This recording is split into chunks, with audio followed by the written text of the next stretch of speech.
지난 8화에서 신광은행과 바벨과의 협약날 신광은행장을 보내버린 것은 물론이고 명의의 발언에 차영이 기자들을 불러 모아 바벨의 비리를 모두 밝혀내겠다 선포를 했습니다. 그렇게 바벨의 여러 비리들과 검찰과의 유착관계 등에 기자들이 관심을 갖게 되는데요. 빈센조와 차영은 바벨을 상대로 과연 큰 한방을 날릴 수 있게 될까요? 드라마 빈센조 9회, 10회 리뷰 시작하겠습니다. 바벨의 진짜 보스가 있음을 눈치챈 빈센조와 차영은 진짜 보스를 바보로 부르기로 합니다. 바벨의 진짜 보스 바보. 바벨과 계속 거래를 해오던 길원장은 이제 벼랑 끝에서 외국으로 도망을 가고자 합니다. 준우에게 연락해 미화 3천만 달러와 자신을 죽이지 않겠다는 조건을 말하고 바벨의 비밀을 안고 가겠다 말합니다. 그리고 신변보호 요청과 함께 양쪽 귀에 벽을 세웠다 해서 벽벽이라는 별명을 가진 홀로 올곧은 담당 검사와 함께합니다. 한편 준우의 말대로 남동부지검 사람들과 자리를 가지러 간 한서. 전화기 너머로 대화를 듣다 보니 슬슬 화가 오르기 시작하는 바보 준우. 준우는 한서와 검사들에게 무서운 자신의 모습을 보여주기 위해 서프라이즈로 등장을 하는데요. 이미 화가 날 대로 난 준우는 그 자리에서 남동부지검 서웅호 검사를 죽여버립니다. 우상과 한서 모두 놀라 당황하고 지검장은 한서가 회장으로 알고 있어 그 앞에서 벌벌 빌게 됩니다. 협박을 받은 지검장은 죽지 않기 위해 바벨의 말을 아주 잘 듣게 됩니다. 다음날 서 검사의 죽음은 음주운전으로 추정된다며 사건이 마무리되어 버립니다. 또한 같은 시각 빈센조의 집에도 괴한이 들이닥쳤는데요. 금을 찾기 위해 곳곳을 뒤지고 다니던 금가 프라자 사람들이 본의 아니게 지켜주게 되었네요. 하지만 차영의 집에도 괴한이 들이닥치고 마주치게 됩니다. 이미 차영을 쫓아온 누군가를 눈치채고 빈센조의 도움을 받게 된 차영. 너무 놀란 차영은 호텔로 가지만 한번 괴한과 마주치고 나니 심리적 불안감으로 빈센조의 곁에 있기 위해 빈센조 집으로 찾아갑니다. 비둘기 덕에 둘은 거실에서 함께 자게 됩니다. 왜 차영이 부러운 거죠, 여러분? 너무도요. 한편 왕의장의 홍채를 따오는데 성공한 영훈. 이제 절에 있는 스님들을 내보내기만 하면 되는 상황입니다. 빈센조와 차영은 바벨과 맞서기 위해 길원장도 꼭 필요한 상황인데요. 일단 담당 검사를 만나 다른 방식을 제안하지만 불법적인 일은 하지 않겠다며 단호하게 거절합니다. 이래서 벽벽이었네요. 다시 마약성 약물을 계속 생산하기 위해 움직이기 시작하고 검찰을 이용해 은행들 압수수색을 통해 자금줄도 활짝 열리게 만들어버린 바벨. 이제 정말 더 이상은 가만히 보고만 있을 수 없는 상황이 되어버립니다. 그때 정인국 검사는 길원장이 다시 바벨 쪽으로 기울고 있다며 지푸라기 쪽으로 연락을 해옵니다.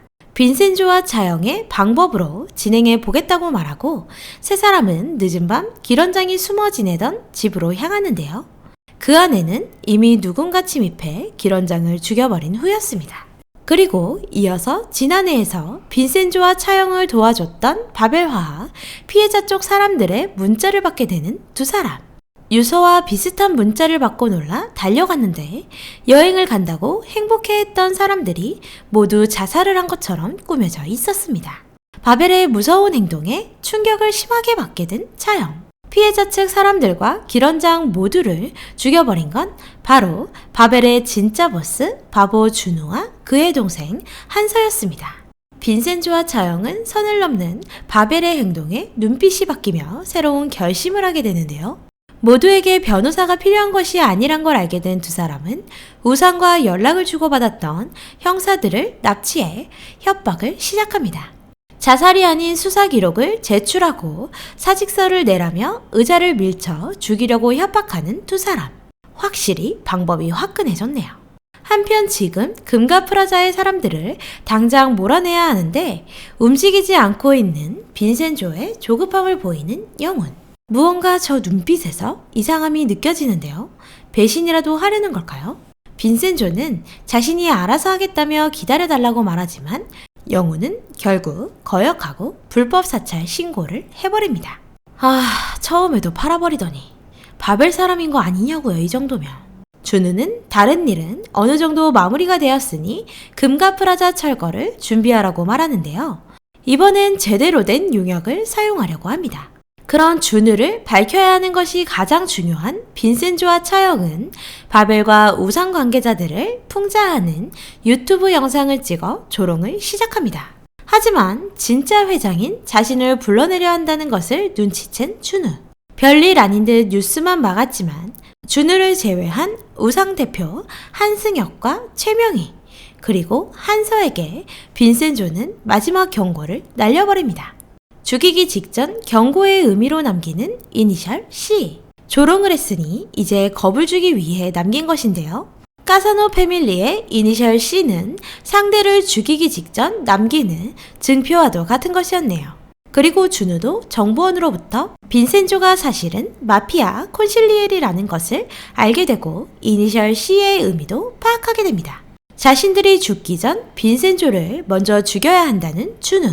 한편 준우가 철거하라고 하자마자 전과는 스케일이 다른 용역이 금가 프라자에 도착합니다. 피아노 선생님이 위기에 처하자 순간 숨어있던 은둔고수 세탁소 사장님이 가위를 들고 나타납니다.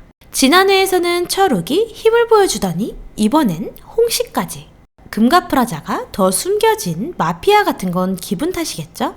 그리고 그 시각 준우는 중요한 정보를 알아냈다며 빈센조와 함께 있는 차영을 불러냅니다.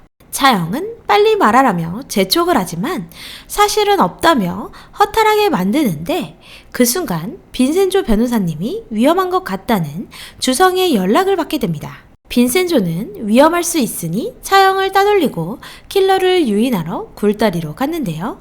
연락을 받은 차영은 당황하고 준우 차를 타고 함께 빈센조가 있는 곳으로 향합니다. 하지만 우리의 빈센조 역시나 엄청난 실력으로 총을 가지고 있는 킬러들을 단숨에 제압해버리는데요. 그리고 바벨의 진짜 보스 바보가 누구인지에 대해 묻습니다. 그 순간 차영이 준우와 함께 도착하고 걱정했던 마음 그대로 달려가 빈센조를 안아버립니다. 차영에게 이미 빈센조가 소중한 사람인 것 같은데요. 빈센조에게도 차영이 소중한 사람이 된 것일까요? 확실히 로맨스가 살짝 보이는 것 같아 마음이 간질간질하네요.